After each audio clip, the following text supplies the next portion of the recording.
Como contexto general del examen, pues tenemos un sistema de secado agrícola. El aire de proceso que se calienta mediante un intercambiador de calor, por donde circula el agua caliente. El agua proviene de una caldera compacta instalada junto al invernadero. El análisis del desempeño del sistema requiere identificar el tipo de sistema, obtener propiedades termodinámicas y evaluar balances energéticos. Como datos del problema tenemos la entrada del agua al intercambiador. Como temperatura tenemos 95 grados centígrados, como presión tenemos 250 kilopascales y el estado es un líquido comprimido. A la salida del agua del intercambiador tenemos una temperatura de 60 grados centígrados, 250 kilopascales de presión y un estado líquido saturado aproximado.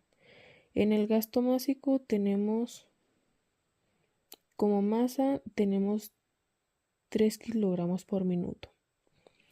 El aire del secador inicialmente se encuentra en una temperatura específica de 20 grados centígrados y se calienta hasta una temperatura final de 27 grados centígrados por convección natural con la superficie del intercambiador.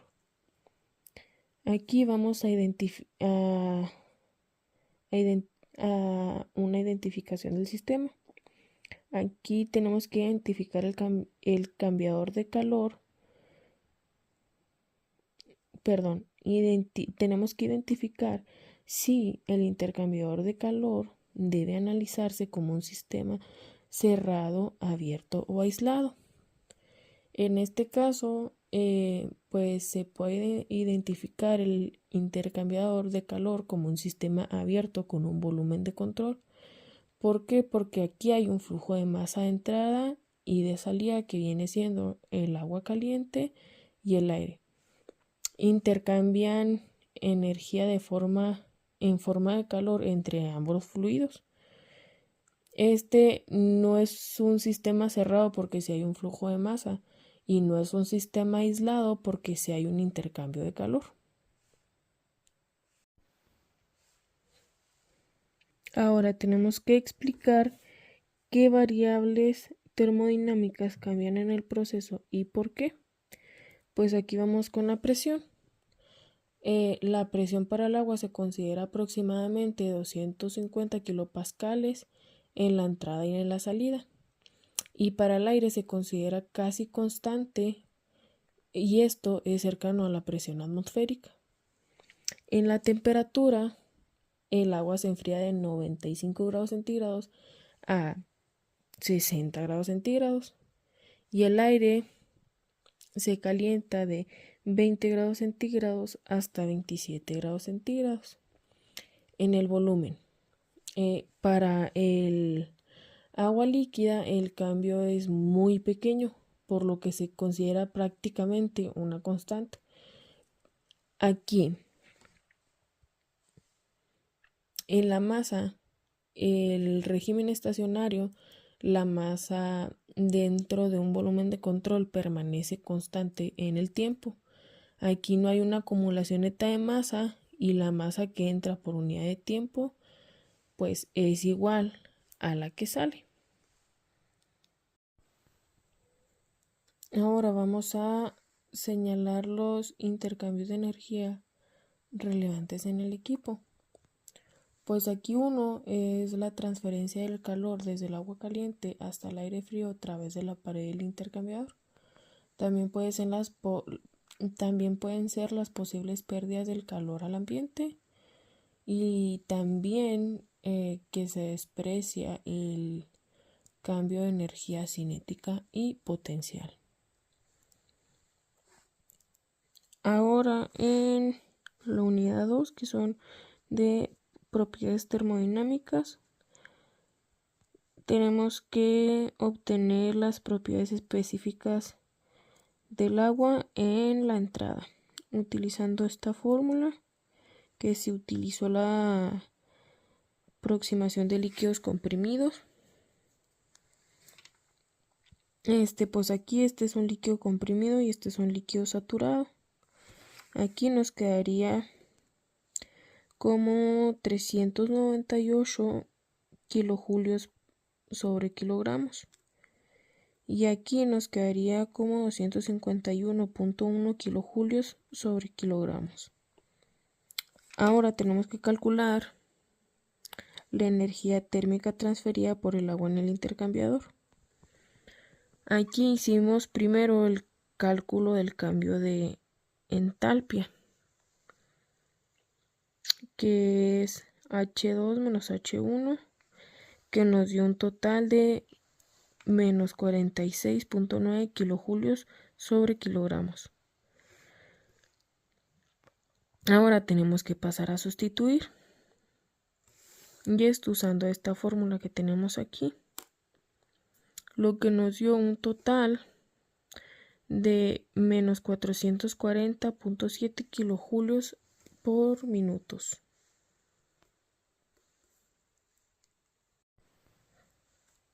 Aquí con un signo negativo, pues esto nos indica que el agua está cediendo al calor, por lo tanto estamos perdiendo energía térmica. Ahora pasamos a la parte 3, que es expresa el calor en kilovoltios y en kilojulios sobre minutos. Aquí en kilojulios sobre minutos nos quedó menos 4.407 por 10 cuadrados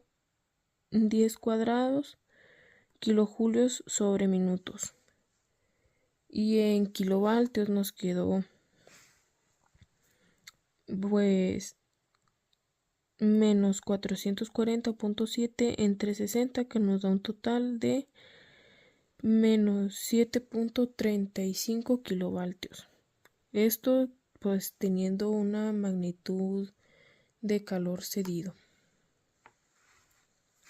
Ahora vamos a la parte de atrás.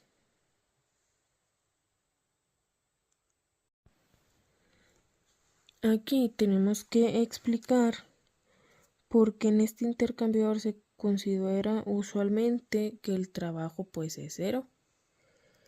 Aquí pues el intercambiador no tiene partes móviles, no hay un eje, no hay pistones, no hay turbinas, no hay compresores, pues no tenemos nada de eso. Por lo tanto, el volumen del equipo es fijo, por lo que no hay un trabajo apreciable. Por lo tanto, aquí el trabajo mecánico pues es prácticamente pues nulo. Aquí tenemos que determinar la eficiencia térmica real del sistema. Aquí sí existen unas pérdidas del 15% del calor cedido por el agua. Pues aquí, como podemos observar, tenemos el 15% de calor cedido por el agua pues se pierde en el ambiente. Aquí la eficiencia térmica se podría definir como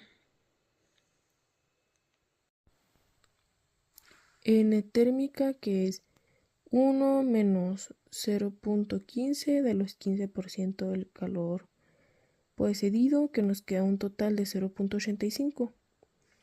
Por lo tanto, que es una fracción de el 85% de fracción útil.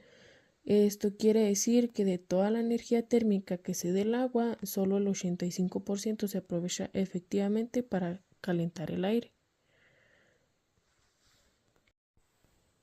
Aquí en la segunda ley de la termodinámica, pues tenemos el aire que pasa de 20 grados centígrados a 27 grados centígrados pues durante el proceso. Con base a la segunda ley tenemos que indicar si este calentamiento es reversible o es irreversible. Bueno, aquí como el aire se calienta de 20 grados centígrados a 27 grados centígrados dentro del intercambiador, pues la transferencia del calor ocurre con una diferencia finita de la temperatura entre el agua, la pared del intercambiador y del aire. Aquí existen resistencias térmicas, fricción del flujo y pérdidas en el ambiente. Debido a estas irreversibilidades, pues el proceso no puede revertirse sin efectos externos. Por lo tanto, pues aquí el calentamiento se clasifica como un proceso irreversible. Ahora hay que justificar empleando el criterio de generación de entropía. Pues aquí el proceso es irreversible, por lo tanto es un proceso positivo. Aquí en el intercambiador real, con una diferencia finita de temperatura y de pérdidas, la entropía total del universo pues suele aumentar. Por lo tanto, pues en la segunda ley de termodinámica, el proceso de calentamiento del aire en este sistema pues es irreversible. Y pues sería todo en conclusión.